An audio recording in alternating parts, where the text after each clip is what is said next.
This video will show you how to fix your games not outputting audio when using the K5 Pro ESS, although this solution may also work for other DACs. So, the first thing you want to do is go to search here, go to sound settings,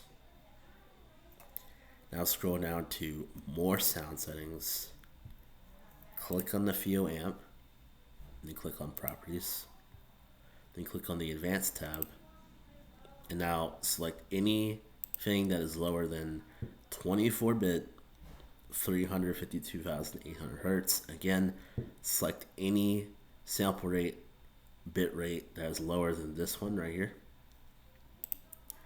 Click apply, but because I've already done it, I don't need to. And now close out of all of that, and your game should not be outputting sound. So if you found this solution helpful, then let me know. But that is all for this video, and see you later.